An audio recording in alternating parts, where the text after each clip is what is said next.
And so welcome everybody. We appreciate getting together on kind of short notice, but we wanted to grab everybody while they were in town for a few minutes. Everybody's going in many directions lately here. So just one small piece of business, if I can. We have a couple of minutes of previous meetings that I'd really like to just briefly get approved. If I can pull them up here, just hold on. Choose it, wrong one, hold on. So let me just grab one of those. And I just sent them back out again to Diane and Kate. I don't know that you've had a chance to really. I'm kind of sending them down now. Yeah, I was in the pool. So. Are you? I mean, these have all been recorded. So the recording is up on our website and has been for a month. We just haven't had a quorum to review and approve the minutes. And so every time I go to post a meeting, the website shouts at me telling me that our minutes are overdue. But it's not to any fault of Kate or anybody's, the note takers here. So this one goes back to early on at the end of May and end of April, and then one at the beginning of May. What's anybody's druthers? Are you fairly comfortable with looking at these and approving them, or do you want to wait again? I'm fine with approving them. Yeah, okay. I'd love to approve them. All right, then let's take a motion to approve the minutes of April 28th, please. I'll make a motion to approve the minutes from April 28th. Second. Okay, vote please. Fetterman, aye. Falls aye. Okay, those are unanimously approved. Okay, let me find the second one. I don't want to take up a lot, but I thought we'd get a couple of them out of the way here. And of course, do I have the next one here? Let's try this one. Wrong one. Where'd you go? Hold on. I hate it when these things hide behind each other. I don't quite understand this. Let me find another one here. Hold on. Stop sharing this guy. You know, if you think by now I'd get all my druthers here of how to run Zoom a little bit better. I think you do a great job. Yeah, you're doing great, Chris. Give yourself some credit, you know? Well, there's always some. Yeah, I'm reading them from the email, so maybe that's enough. Yeah, okay. Now here it comes now. I got the right one. I had the wrong one up, so let me just put it up. So these, you know, Kate had done a great job drafting the minutes, and I had gone through and done some tinkering and editing on them, but this was the one from May 5th, where we had folks from the Council on Aging joining us, talking about the Highland Valley grant opportunity, which we then continued on another meeting, but this was our initial discussion about that. This was also the one where I guess we had decided finally to not even pursue the One Stop for Growth one. The Housing Committee didn't feel that there was anything that they were ready to do. This is the one where we were looking at underutilized properties, town-owned properties that could be used for affordable housing or the public safety complex. Neither seemed to be doable in the short amount of time we had to do the applications. So those were passed over, and we decided to just forego that one altogether. At the same time, we had a new idea brought up. I think both Randall and Ian maybe brought it up about the shared spaces grant. I think it's actually, I have to go back. Yeah, shared streets and spaces grant. Let me just add that one in there.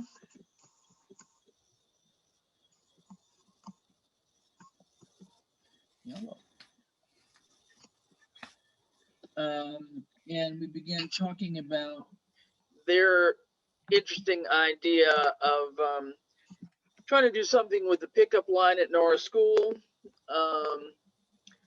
because of all the volume. And when we got online that day, I believe the line had extended all the way out to passed over to Route 10 itself. So the pickup line was just abominable, and it's really causing some safety issues, etc. Part of it has been the situation due to COVID, so that may change, but nonetheless, it requires some serious maneuvering going down Pomeroy Meadow. So there was a thought about whether or not we could do some sort of a traffic study, taking a look at possibly making Gun Road Extension a one-way street, and making that rather the pickup line on that side. So we had a fair amount of discussion about this. We were going to reach out and find out more about this. There had been some engineering study done a few years ago that really didn't go very far. So Randa was going to take a look at that again, but we were going to check in with the grant program people to see if that was even an idea. So we had at least a good initial discussion, and then decided to bring Eliza, into the meeting the next time. And then we talked briefly about possible sidewalk expansion, because that is also a doable thing under the grant, and talked about the town hall to High Street to Pomeroy Meadow, among others. And then jumped into a new topic of park and land grants, because Kate had attended a webinar. And actually, I'm wondering here, just one thing I see here. If I say see Kate's attached notes from the webinar, then I'm going to have to attach all the notes to our town website posting. Should I do that, or do you? I can. Just take it out. I mean, it doesn't matter to me. It's just there's a lot of information in there. Okay. Maybe that's kind of what we were talking about. It's up to you. Yeah. Okay. No, that's fine. It's just that when we refer to that, you should not only post the minutes, but then any relevant documents that are attached to it. So that was just basically talking about the initial ideas of Parker land grants. There was some things available. We would have to have a first meeting with Parks, and that's when Kate was going to first reach out to Parks, go to the meeting and explain the grant possibilities and see what they might be interested in. And so that was early May, and then we were meeting weekly basically to try and catch up because the grant deadlines were coming so fast that we couldn't afford a monthly meeting. Was obviously not doable. Even bi-weekly was not doable. So that's where we were. If you guys, if you guys are My daughter's art project. I see, like She just some weird handed it to me. some kind of dish, is that it? Yeah. Nice. Sorry to Okay. interrupt. You like That's quite all right. So if you guys are okay with these minutes, I can go ahead and post these. If anybody would like to make a motion to approve them. I'll make a motion to approve them. All right. second, Okay. What's Vote, aye? please. Mm-hmm. Fetterman, Fowles aye. aye. Okay. All right. So then I just wanted to show you just very briefly, and then we'll move right on to the other one. This was these were the notes that Kate had taken from that. So this would be also attached.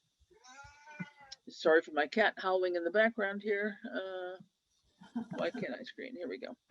Okay, so there were just, lots of bullet point notes from the webinar that she attended here, but it does have a lot of good information for the future here. So we would attach that as part of the notes. Okay. Okay. All right. Sure. I will do that. Good. Yeah, and I saw on there that the deadline is, it said July 14th for the park grant. It is. That's like a month away. It is. I know. So that's where we are. So Dan, hi. Hello, the sole representative of the Parks Committee. I know. Now I'm going to bring up one more thing, and I know Kate had sent out a whole lot of information already. I believe everybody's gotten it, but I think, I don't know, I tend to like to work in color from a Word document just briefly, just to help us organize ourselves. And Dan, for your information, once we get going and writing stuff, everybody kind of chips in on things that they feel that they're comfortable writing about. And we work on it kind of jointly, if you will, in a Google Docs form. But sometimes, I don't know, Google Docs does some weird things in terms of formatting for me anyway. So I just wanted to run through it here just to let Dan have a better idea. And I don't know, Dan, have you had a chance to really kind of look at this application? No, this will be good. Okay, so this is the Word version of it. It's a whole complicated craziness to go through online to actually apply, which we would help you do or do for you. But this is the basics. Okay, so we got to figure out the project name first of all, whatever that might be. I believe, let me backtrack a second. I think after we had one meeting where we talked to that Melissa person from the state program, we had 2 or 3 ideas, right? There was renovation or replacement of park playground equipment, possibly an accessible walking path around Conant Park, and then a splash park. Those were kind of the 3 notions I think we had tossed around with her. And if I recall, and correct me if I'm wrong, she was less enthusiastic about the playground equipment now, saying that there were other grant possibilities for that. And what purpose was there to get new playground equipment if you didn't have an accessible park? So my interpretation of that was that she was really kind of advising us to aim more for the walkable path and probably also the splash park if we could fit it in, but hang off on the playground equipment until some future grant that might not be as complicated. Right. I think she was pretty overt about it. I think. Okay, all right, as long as we're on the same wavelength. Yeah, you need to address the accessibility before Yeah. anything else. She Yeah. seemed rather aghast that we didn't have that we had a park with no accessibility. Yeah, yeah. So I think that's really where we should try to focus ourselves. So a couple of things here I've highlighted that I think are really, in yellow are pretty much things that Parks is going to have to help us do or do themselves. So I have no idea how big Conant Park is. Somebody's got to pull up the registry of deeds information. A copy of the deed, for example, would be good. Who's going to be the contact person? In this case, it will not be Ed. Ed may have to sign this, but he's not going to be the contact person, I don't believe here. And I need to go back. I didn't find this quickly. It said down here, the contact person is the official representative as authorized under 15B of the application, but I didn't see anything there. So I've got to check out that. But assuming on the state yeah, grants, it's always the chair of the Concom. was it? Okay. So then this would probably be the chair of the Parks Commission. And I don't know, Dan, usually with elections and so forth and a new year after elections, oftentimes the various committees and commissions change their officers and, but so we don't need to know now, but we will need it obviously for the 14th. So should there be any, change of officers coming up after the election, there would need to be some knowledge of that before this has to be applied. Application has to go in on July 14th. So I believe you guys are meeting June 16, right? Yeah, I don't see us changing officers. Unless Mark Reed leaves. Yeah, well, I don't know. I mean, you just have to It could happen. Just to revote. Right. Yes. Yes. If yes. he stays as chair, so be Yep. it. But, I don't, just to make that known, but also just to say, I think that, you guys do meet pretty infrequently. So I'm hoping that, if we're serious about getting this done, we're going to have to be meeting weekly, checking in on this. So if they will, be sure that, whomever can be the spokesperson for the commission, if they can't meet again. Right. That's really kind of what we had voted on. Is they delegated myself and Sonia as the as the voice representing the committee because, yeah. I mean, at some point, I would hope that whenever, just a thought, whenever there is your next July meeting, given that this has to go in on the 14th. I would really recommend that you try to schedule a Parks Commission meeting before July 14th, which may be a little bit off your schedule. There's a Parks meeting in June next week. There is. On the 16th. In addition to that. Yeah, but what I'm saying is in addition to that, before we have to actually push the button on this. On July 14th, so that the entire commission would have a chance to see this and have any comments. So it might mean that you guys would have a meeting after 3 weeks rather than 4 weeks this time. So just to poke that in your head at the moment. But okay, so basically everything in yellow. So the bulk of the application, Dan, is a 2-page narrative. And Kate, I didn't pull up the park rating system outline, but there is something that I'm sure you had in here. There was an outline that kind of helped us figure out the points for the different questions of the project that we might qualify for. But and I did circulate that, and I definitely think that if the parks is going to meet to talk about exactly what we're applying for, I think I mentioned Dan and Sunia that they should really look at that algorithm. Maybe you could pull that back up and circulate again, Kate. I didn't have it handy myself, so I would like to refresh my mind on that too. Whatever their rating system was. So then just jumping into this would not be an acquisition project. It's going to be a development or renovation project. So it's going to be basically description, community needs, etc. There's a whole thing here on environmental justice, which, we are not an environmental justice community, but we can talk about how this is going to increase opportunities for others, maybe from surrounding towns, that might decide to come to Conant Park. I mean, I think the SY. She said we have to go and talk to the community. So we asked that question on the conference call, and she said we actually have to go to that community and ask that community what they would like to see in a park. So we can do that. That's just, I mean, it's just I'll do that. I'll be happy to do that. We need to do that. Yeah. Do we have to do that before July? Yes. Okay. We do. I just want to understand. Okay. Yeah, this is all part of the application. So going to like Easthampton or Westfield or wherever she was suggesting, and just kind of doing kind of an informal interview or something. I think she was talking about, wasn't it, Kate? Something along those lines.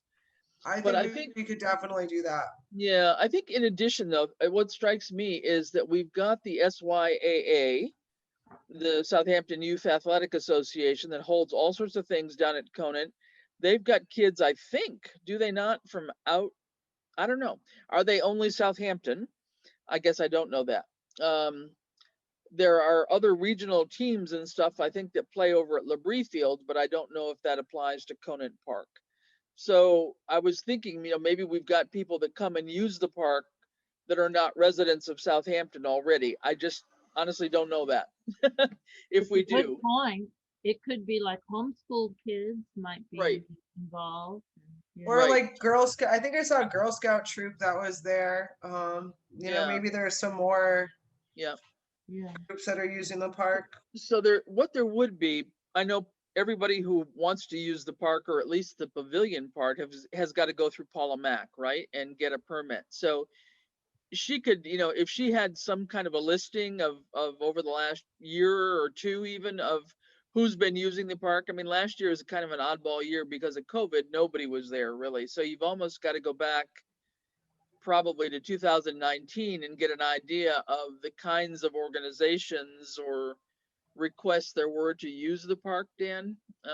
Yep, I'm taking notes. If she would have, the possibility to pull up something like that, because I'm thinking a little piece of this environmental justice might be able to be satisfied that way too. I don't know. I'm maybe dreaming about that. The needs of people with disabilities. So again, this would go into the whole walkable path, where it would be. And then the idea of water-based recreation, if appropriate, and how it incorporates climate resiliency. So again, I think on our chat, Melissa indicated that she thought the splash park could tie into climate resiliency, or a cooling area on super hot days kind of thing. So all of that kind of has to be woven together, at least in a couple page narrative, in terms of the need for it, why it's important, how it's going to benefit a variety of populations. The walkability path would certainly be for anybody, but especially for seniors. Accessibility being people with walkers or wheelchairs, moms with strollers, anything. Sorry? Or dads with strollers. Yeah, correct. I'm sorry. Moms and dads, correct. Moms and dads with strollers. Correct. And all of those kinds of things would be part of the whole, national, rationale for this thing. So being 100K, I think the decision would be to just go after the accessibility piece, because I doubt we could get the splash pad and the walking trail or walking path that's accessible for people with that amount of money. Okay. So I think that's just like, if we tried to do both of those things, the splash pad itself, I think, would eat up, 100K. But with the walking path, and maybe along the walking path, we could add some exercise stations or something along those lines. That's still I may add some benefit. Yeah, absolutely. And I think those things would be definitely of interest and give us some extra points too, in terms of, focusing on outdoor health, especially some strength exercises or whatever they might be, strength balance type things for seniors in particular, those kinds of things. We've got to do a little bit more research on it. I haven't had a chance myself to know these kinds of parks exist a lot in Europe. And I don't know anybody around here that's like that, but I haven't really looked. There's one in Easthampton, right at the mill park has one. The one behind the mill. Has a what? A splash pad or an exercise thing? The exercise for people. Yeah, it's a ring where they have their concert stage. Yeah. Check it out sometime. Okay, will do. I had not known that. Okay. Yeah. Yep. And then the other splash pad that I'm aware of is Look Park. I don't know where there's another one, but I don't know if there was a way to. Easthampton Nonotuck Park. Nonotuck has one. Yep. So maybe there's a way to reach out to Nonotuck, for example, to see what theirs might have cost, just to get a rough idea of somebody. The parks commissioner could tell you what theirs cost, how big it is. Then we could be sure that maybe we would have to eliminate that. True. Yep. I also think that we will. I was looking at this too, kind of in preparation for this meeting.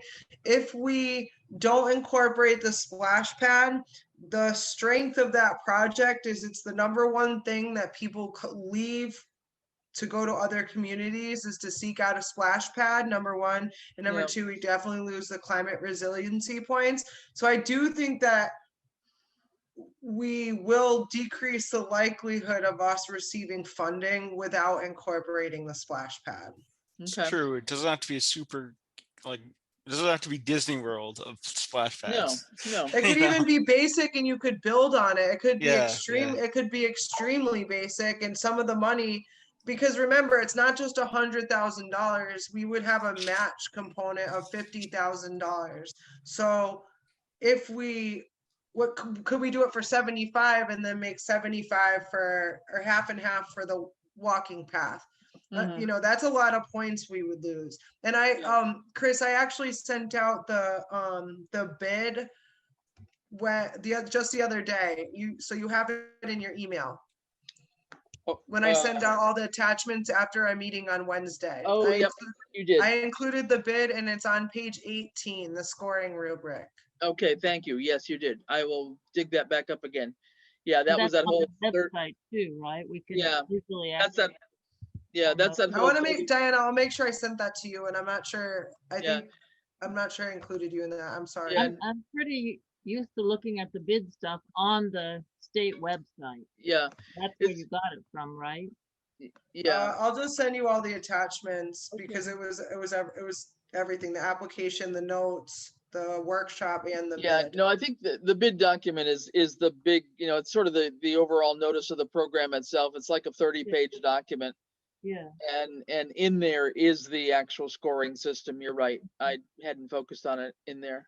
Well, this makes me wonder, do we have any idea where this path would go at Corner Park? Well, yeah, Dan, there's a question for you. Has there been any thinking about that? Where the path? I think this is a great question for Mark to answer, kind of with his background. Right.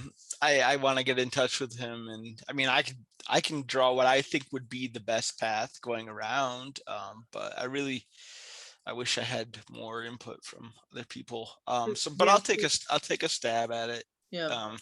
We have to remember that the pickleball courts are going in. They're going to take up a big swath of land there. Yeah. Well, and it may be too that it wouldn't necessarily be a circle. It might start from the library parking lot, to the left of the pavilion, for example, against the wood line there, over to where that little bridge goes down, and then what? What do you do with that part? And then you end up somehow over on Clark Street. I mean, I don't know. The other thing that it would be is that if you got over on Clark Street, you've already got a sidewalk on Route 10. So you've got the sidewalk on Route 10. It comes on up to right next to the Brown house, next to the Rice's house. And then there's a small pathway, a driveway that's got a gate across it that Randall uses for maintenance and stuff. Yep. If there were a way to make that path connect in through there, coming in by the back side of the tennis courts, I think that'd be nice. Then you'd be back almost to the library. You could go around the pickleball court along the edge of that property you were looking to buy there, Dan. I wasn't looking to buy it. Notice it's still on the market, not moving too fast.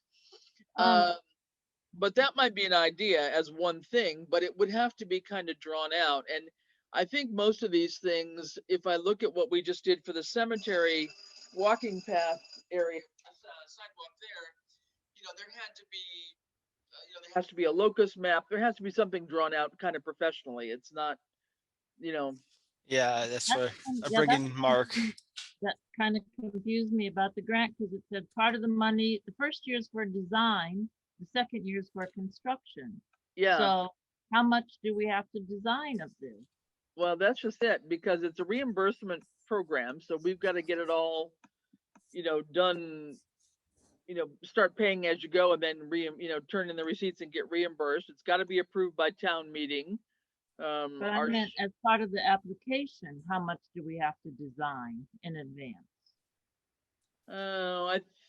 She asked that question. She said you need to have a general idea of at least what the expenses are going to be. Yeah. And I don't think that you need to design the whole thing, but if we have any questions about design or what the extent, like how much we're going to have to put into this project, we can ask any questions that we want by June 30th. So I feel like if we're maybe after the Parks Commission meets, and there's still a lot up in the air, I kind of feel like we should go back to Melissa and say, we've come up with this idea. What are we missing? Because I think she can, she can't tell us what to do, but she can tell us what not to do, right? Kind of like what she did last time.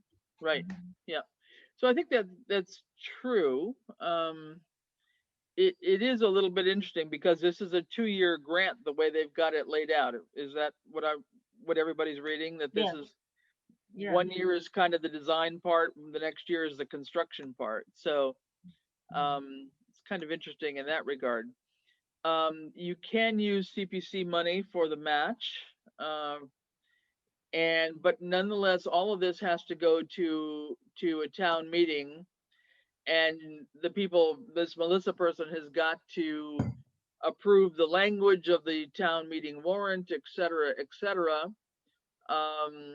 So anything done before a grant is approved doesn't count, in terms of cost. They're not eligible. So any design costs are not eligible as part of the grant in general. So that's got to be a town/parks expense if we have to do the design up front. Okay. Another thing I wanted to say while I'm thinking of it is that part of the reason for the path is to bring it to the future playground or the renovated playground so that playground becomes accessible. Right. We have to keep that in mind, where I'm not sure if we know where the playground would be exactly. Will it be where it is now, or, there's no point in having an accessible path that doesn't go to the playground. Right, exactly. And then with that, where does the splash pad fit in? along that path somewhere there or near the playground or whatever. So I don't know, Dan, I assume your meeting on the 16th is at Parks Commission, right? At Conant. At Conant, yeah. Yeah. And maybe I'll draw something up for them. Yeah. And be like, I want to put a path here and a splash pad here. What do you think? Yeah, and I think, at some point it would require somebody like a Mark with his, more survey experience to really, design it out. Yeah, maybe in his retirement he has more time. Well, I don't know. But because it will require a locus map and things like that. So right. It has to be professional. It's got to be a little bit precise here. But I also think we, if we are looking towards the splash pad, having an idea of where existing water lines are or could be run is just as important, because running water lines isn't cheap. So maybe that would also be a determinant. And, if it was closer to the pavilion, would that make it easier to run the water line, since there's already or with the water lines there support the splash pad? Because if it's relatively close to the pavilion and you don't have to run a bunch of water lines, it might save a lot of the engineering costs. Well, there's also got to be a water line to that fountain. Right. The one in the front, right? Yeah. Can I say an idea that's completely different than what we've been talking about? Go. Why not? So a part of Conant Park is the Church Hill, the sledding hill. That's actually, it is on the property. It's considered part of the park. Really? I don't think Yep. so. Yep. No. If you look at the deed, yeah. I Really? did the research on it because I was like, when we were like trying to figure out municipal locations, I was like, oh, really, that's considered part of the park. But yeah, I'll send you that. Please do, yeah. Yeah, but maybe I know the town owns it, but I didn't know it's part of Conant Park. Yeah, it's actually considered part of Conant Park. That my outside the box idea would be to put the playground and splash pad in that area instead of in the Conant Park traditional Conant Park area. I don't know, just throwing it out there. Well, I think you guys have to tell us what, I really feel like it is up to the Parks Commission. Yeah, that's true. Yeah. Right. So I feel like you guys almost do need to meet and have a conversation, because the grant application is driven by whatever you guys decide as being the project. Right. So you guys may not care so much, but that idea just kind of came to me. And I was like, it's not that we don't care. It's just, it's really whatever. If you guys at the Parks Commission agree that that's the solution, then that's what we're going to do. Right. Yeah, it might be a better one. Quite an uphill battle to do that. So. Pun intended. Besides that, it's way too steep for playground. How could you, there isn't a big flat area at all. At the Church Hill, nothing at the bottom. It's just no, not really. Okay. It's very swampy in one area there too, where they've tried to avoid putting the pellet gardens. Part of it, Randall doesn't even mow. It's Randall doesn't mow that hill. Yes, he does. Yes, he does. The town knows that. Doric? No. Well, this is at least what I was told. He volunteers his time to mow it. So I don't think so. I think the highway department does it. Okay. Doric lives up top of the hill. That's true. Yeah. But I don't believe he does that anymore. If he did, maybe he did at one point. Maybe he did at one point, but yeah. I'm pretty sure when they were putting out those pallet gardens, they had the highway department mow it. Okay. So I think they do. Anyway, right, I won't waste your time. Yeah. No, it's an interesting idea, but do pass around that whatever you have for the deed, Dan, because both Diane and I would not. Yeah. That's news to us. I mean, because the park was given by the Conant family, and I don't know. They were very involved in the church, but I don't believe they ever owned that land. So I'd be curious. But yeah, I was curious what the history behind it was, and it's tied to. I'll send it to you. Send it to you. Okay, that's fine. So anyway, so there's a long, narrative and design that's got to happen. 2 pages, which isn't long, but it's, it's got to have enough information to be convincing, obviously. And then there's just a bunch of questions here. I put in blue the kinds of things. So we qualify for the 35,000 residents or less. We do have a Community Preservation Act. The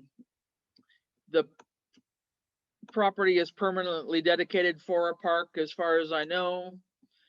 Fees are charged, right? Not for sports stuff, but the pavilion charges. So again, that would be whatever the fee schedule is that Paula or Mark, somebody has when they rent out the pavilion for parties and the use of the park for the day or something. I was under the impression when she was talking or speaking during the whatever the presentation was, that that's only if there's a charge for entry to the actual park. Well, it's charged for the facility, so well, I don't know how they define I think that. we could ask, that's a good Melissa question, but when she was talking about it, I thought it was just for entry to the park. So there's not an entrance to the park fee, you're correct. But people that wanted to rent out the park for the day, which would include the use of the pavilion and the park space, they have to pay. And there is a fee for towners and non-towners, out-of-towners. Right, but when they rent the pavilion, that does, I mean, people still use the other parts of the park. Yeah, so we'd have to just double check that, but yeah. So, but anyway, it'd be good to have a fee schedule handy. The open space and recreation plan, I didn't copy it in here. It's in the Google Docs. Diana had already done that for us before she took off last week. So this section of the goals and objectives from the open space plan and the page that references it are already in the Google Docs version of this. Good job. The one thing certainly, you know, it could be edited or what we might still look at it for sure. Yeah. One thing we haven't looked at yet is the outside, the statewide comprehensive plan, the SCORP. We need to take a look and see where that is with things too. So if you felt like doing any more, Diana, that would be maybe the one thing I would put in your bailiwick. What was that one? I wasn't quite. Yeah, the statewide comprehensive outdoor recreation plan, which is called SCORP, SCORP. So it just talks about how does the project advance the goals in chapter 5 of the state recreation plan. Okay. I looked at that a lot when we were doing the bike path application. Yeah. We had seen it at one point, and then the environmental justice is another big section we got to talk about there. Community compact. I'm going to check with Ed. I believe we have signed community compacts in the past, but I'm going to double check that. We're not a municipal vulnerability program community. We're doing that, but we're not a designated community. We're not a designated housing choice community. And out of all of these, I don't think anything applies. I don't believe there would be any environmental overhead power lines. Can you think of anything there, Dan? I don't think so. Any weird things? And I don't know if we got down toward the bridge and down that little gully, if we're going to run into endangered species there. I kind of doubt. I think we're going to stay away from that area. For a walking path, it would be very expensive to turn that into something that is handicap accessible. Right. So then acquisition, that doesn't apply. And then just briefly, permits that we would need, obviously wetlands, not obviously, depending on where the path is located. We would, out of any of these, we would need a wetlands one. Yeah, path will not be going through any wetlands or around within our zone, 25 feet of the wetland. Okay, so that's you know what I just realized, kind of going back to the environmental justice. So I just thought it was going to be because of English isolation, but it's because of minority and English.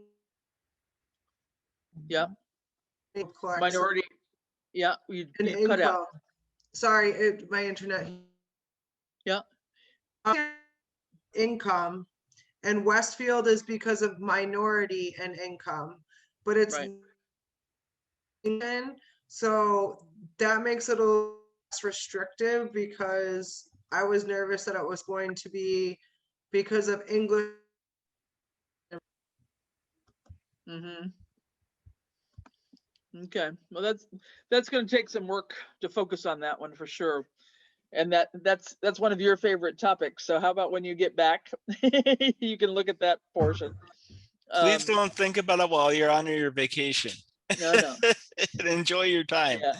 And I will send this around, Dan, just because of I don't know if you find the colored parts handy, but these just in blue, these are all the attachments that they're recommending. So the project description itself is a couple of page attachment, the site plan and cost estimates. And here they're saying services of a professional design firm are recommended. So yeah. So I'm gonna put together something for the Parks Commission meeting next Wednesday, so that they can be like the non-professional version of and once they are agreeable to that, then we'll get something more refined. So I don't know the boundary plan of site. I mean, this it's already got, with the deed and everything, the boundary plan must already be there. So maybe a copy of the assessor's map, I'm not sure, probably here would be sufficient. It says at the last sentence here, I didn't make that this one right there. I think it does say that. So registered survey plan with deed references or assessor's map are acceptable. So that we can get a locus map. We have to make evidence of EJ stuff, and then all the stuff on municipal voting, and then the deed, and park maintenance budget and staff levels. I don't know that we have I guess Randall may have something that, if he does all the lawn mowing and stuff over at the park, he must have a budget specific for the park that, as he does all his properties around town, he may have a budget for the Parks Department itself. I don't know. Can we, for the Manhattan Meadows thing, we made quite a bit of deal about how we're connected to environmental justice, like especially with the future rail trail and all that. Can we at least mention that in this one?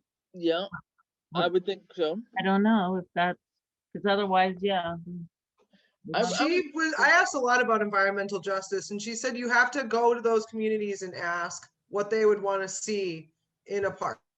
Okay. Well, if we do that, then we could, and get the answers we're hoping for, and then we can say, and they are connected to us through, rail trail, and I guess that's about it. Yeah. So anyway, just to say, Dan, that this is not a quickie application, and it really will take, everybody chipping in, their section of it, and trying to work on it weekly so we can make the deadline here. I will try. I think I'll have to check my schedule, but if you'd like, I can also try to come to the Parks Commission on the 16th, because Kate, you're going to be out of town, right? So yeah. So I can. That's my birthday. That's right. Well, happy early birthday. Yeah, happy early birthday. Yeah. So yeah, let me put that on my calendar, and I'll come too, so I can kind of back you up on some of this stuff, and go with that. Definitely. And when you get that 2-page narrative, we can tweak it too. We're happy to, finesse it and all that. Right. It's just that, you guys really kind of need to put the concept together. What are you trying to do with this? Yes, I agree. What difference is it going to make, kind of thing, and the kind of the impact and all those kinds of things. And then we can certainly, work with you on making it. If you came up with 3 pages, we could make it 2, I'm sure. I can speak. Yeah. For a long time. Yeah. Well, the more, in a way that's descriptive to understand really what it's all about and why it's wanted, why it's a good project, and, have convincing arguments with it, then, that's really a key thing, because that the core of the document itself really is that 2-page description. There's not a whole lot of separate questions in many ways. It's really trying to get the whole purpose of it encapsulated in one spot, I guess.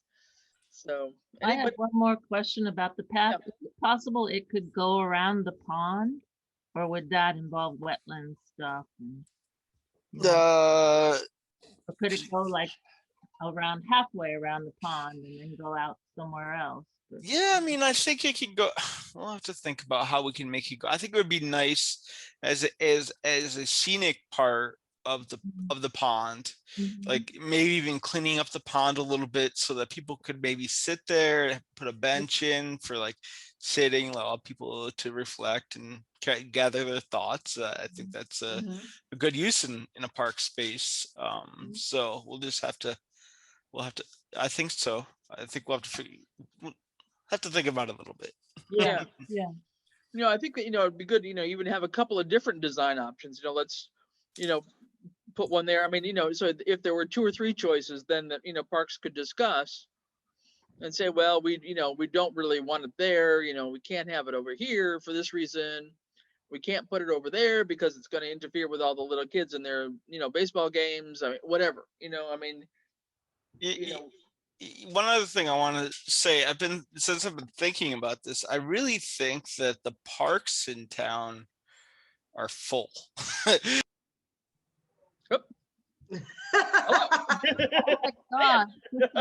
Mic drop. Come back. What does he mean full? Like busy or busy? No, maybe? He said this before, not full in terms of like busy, but full in terms of we're out of space in the existing park areas that we have, and I think that's why he was talking about trying to expand into that other property, because there's just not enough room in the area that's available. Sure. Yeah. No, the biggest space is obviously over at Labrie, and that doesn't really fit what we're trying to do here. So maybe in case he's on a 40-minute Zoom. No, that wouldn't matter because it's your Zoom. He's on Zoom longer than that usually, so that shouldn't be his problem. I'm just wondering if he got kicked out after 40 minutes or something, but maybe he lost internet. Could be. So if they meet on the 16th, he's back. Hang on. He's back.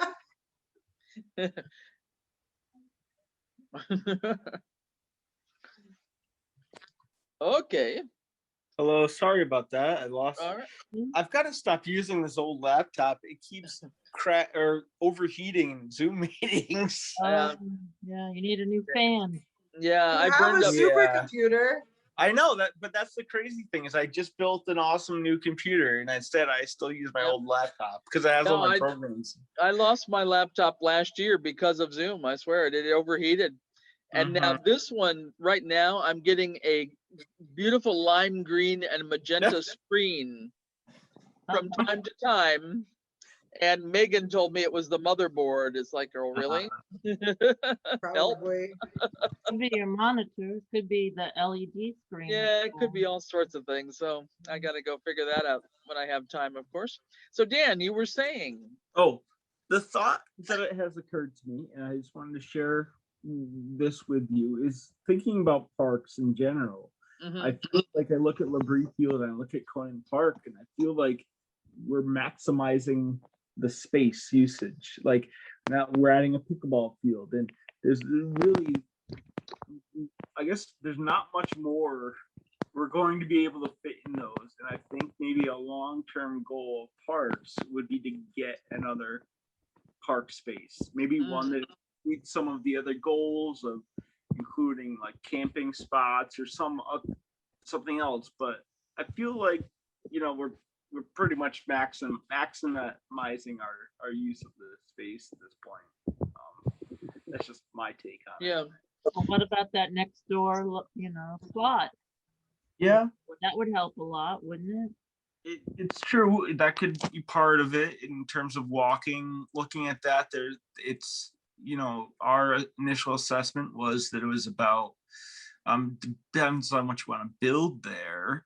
There's definitely a lot of wetlands in that area, but there's dry lands. There's high dry lands. I have a theory and a concept I want to propose for the housing authority, because the part at the front of the lot is dry, so which would be great for affordable housing. And then the back part may be good for the park, but that's another theory for another day, I think. Yeah. So, but yeah, just another thought I wanted to share with you about parks in general is I think we're kind of missing out our use. Well, that's true, and I mean, Labrie has obviously got a much larger space, but it's very much used only as a ball field. Although it's, Yes.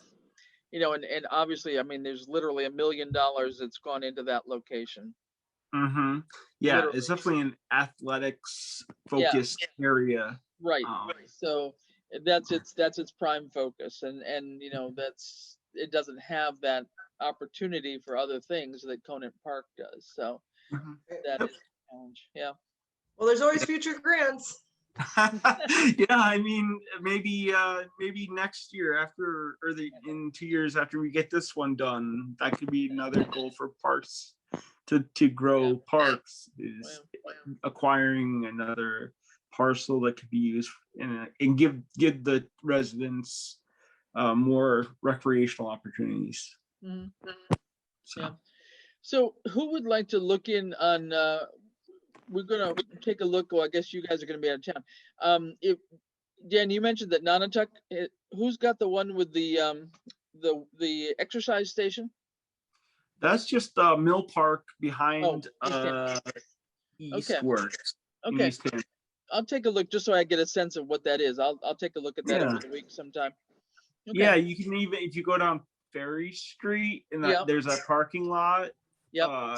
You turn in there, and then it's like they have basketball courts in their concert stage. Yeah. And they have a circle with exercise stations around the circle. So I know where the concert stage is. I had not paid attention to the other. And then maybe if somebody could reach out to Nonotuck and just find out what their splash pad might have cost, that would be a good quick thing at all. I Googled while we were talking. Okay. What is the typical cost of a splash pad? And I said about $30K. So maybe that's not too scary. That's not too bad. Yeah. Yeah, depending on size, and I mean, Look Parks is huge, which we wouldn't need it as big as Look Park, but yeah. So if we could say even if it went up to 50K, then the walking part is still possible. Yeah. Or half and half, right? Right. Yeah. And I think part of the walking path too would be just to get an idea of what that hard surface could be. I don't think I personally would not be in favor of an asphalt thing. I'd rather have a hard pack. Yep. I think that would something that's workable. Going by ponds and the other areas, we want it to be the pervious surface. So right. And that they did say, when I was looking at accessibility guidelines, it did say that it just had to be a stable surface, and that a crushed rock surface, as long as it's properly compacted and meets the width requirements, I believe would fulfill the accessibility. It's like a grade, you can't exceed a certain grade, but that's a pretty flat area. The other question that came up in our meeting when we were meeting with Sunya is about if we were to make the park accessible. I guess I'm just saying this because I feel like it's something that should be discussed at the meeting on the 16th. If we were aiming to make the park accessible, would that cause additional requirements or restrictions for the actual parking lots? So I think we talked about how the lots weren't painted because they're not accessible. So if Asunio's question was, does that open a big can of worms, right? Because to call a park accessible, there's going to be other requirements, right? Like the lines in the parking lot, or I don't know what that means. And so I feel like that's an important question to answer. And Okay. so maybe we make it maybe we don't make it the goal to make the park accessible, but just focus on making an accessible path. Or, you know, making an areas of the park accessible. So I think we need to kind of figure out how we're going to write that, like what our language is going to be and how it's not going to, you know, open up that can of worms that we can't finish. And Randall could maybe answer that for us a little bit too when he gets back. I know he's on leave right now, but I would think it wouldn't be that big a deal to have, you know, 3 or 4 parking spots. I don't know if you have to have a certain number of them given your space or, you know, how that's determined by the state, but, you know, to make some lines and have some, you know, marked off spaces as handicapped spaces, I think is not that big a deal, but it is worth asking and checking out for sure. Yeah. It's a percentage of parking spaces. So, and then you have to make a certain number of the spaces, not just handicap accessible, but van accessible. Right. Okay. But Okay. you know, I would just ask to figure that out when you're meeting on the 16th, right? And make sure that. Okay. Yeah, it's a good question. Okay. All right. So I don't know that we can do a whole lot more today, but I think we've got some general direction here. And I'll send this back over to you, Dan, just so that you've got it in an easy form and color if it's helpful or not. You can hand it out to the people at parks or not, whatever you want to do, or send it around to them. Yeah, but my goal is just to pitch a full concept to the park at the next meeting with options. Yeah. And out of that meeting with a chosen path forward. Yeah. Yeah. Well, and like I say, I think certainly one of them can be somewhere starting around the library parking lot and going around the tree line somewhere to get over to the other side. But, you know, part of it can be using, you know, what people do now. They walk up Clark Street and then they walk on the sidewalk on Route 10 and just to come in somehow. So you'd actually have maybe you'd have a quarter of the park path done in a sense, because you'd be using the same, you know, sidewalk that exists on Route 10, for example. Yeah, absolutely. So it'd be a kind of a half circle rather than a full circle in a way. Maybe, but it'd be easier to see when we're sitting down at the park and see what it really looks like. But. Yep. I'll make sure it gets on the agenda and we discuss it out of that, and then we can start. Once we have an agreement with that, I and hopefully other people in the Parks Commission can work on the word, the narrative, all the good. Yeah, well, I think a list of questions, like if there's questions that we don't know the answer to that we need to go to Melissa, I think we should make a concise list and know what we're asking. So maybe, you know, I know that there was a lot of questions we were throwing around, but maybe just jot them down, because she did say you could reach out to her anytime, as long as it's before June 30th. Right. Yep. Sounds good. Okay. Well, I think that's good. I don't think we have any other things that we can think about now, but I think this is, you know, it's more than usual. I know Parks hasn't applied for a grant in quite a while, I think. So it's probably a little bit more than what they might expect is involved. But yeah, they said Labrie Field was the last time that we did a since Parks. Labrie Field, apparently. Yeah, and that was a land grant at that point because they actually bought the land, I believe. So that was a similar program, but a different program, I think.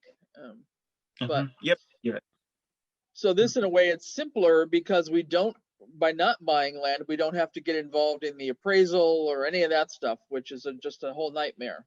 So, you know, so this is, in that regard, that whole front piece is not even, you know, a need, it's not even a consideration. So, but, and, you know, I know in the past they've, you know, if anything, they've wanted to look at CPC. So the point here is that CPC is still available, but CPC would end up being the match rather than the prime grant. Okay, so that's the real difference probably from what they've been used to doing in the past.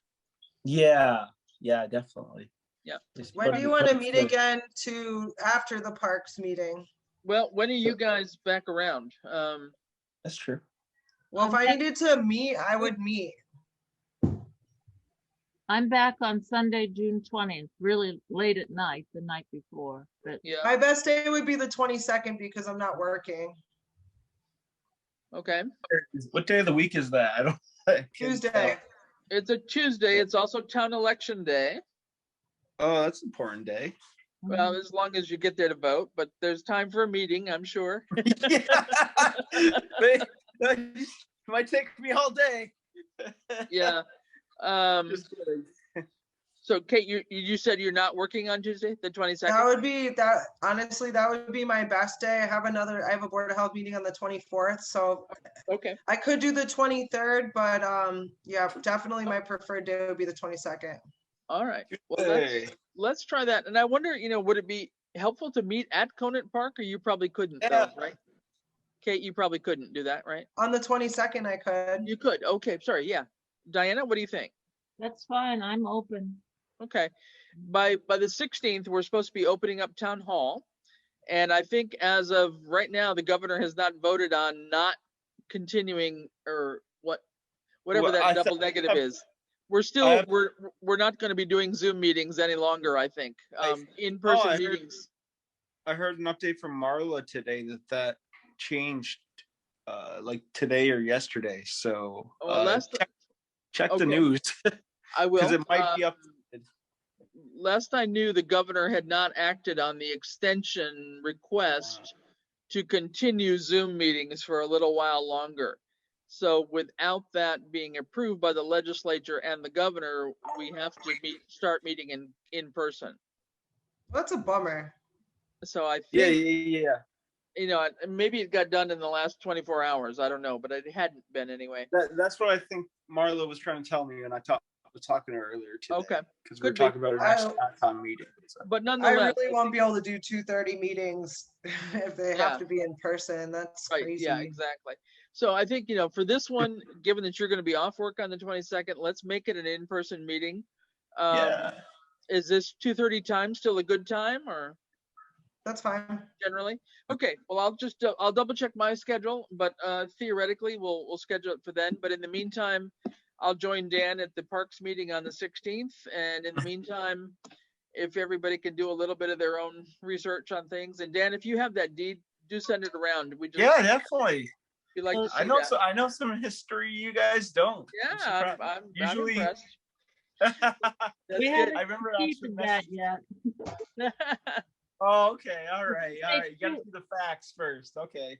2:30 at Conant Park, is that right? Say what? 2:30 at Conant Park. Yes, it would be. Yeah. Okay. Yeah. All right. So with that in mind, could I have a motion to adjourn? I don't think we have any other business. So moved. Okay. Kate, second? Yes, Kate, second. All right. I think we will all vote to adjourn. So thanks everybody for coming. I appreciate it. I think we've at least made an inroad here, and let's see if we can keep up the momentum. Okay. Okay. Thank you. Thank you. Thank you all for your help. Bye, everybody. Thanks, guys. Bye. Bye-bye.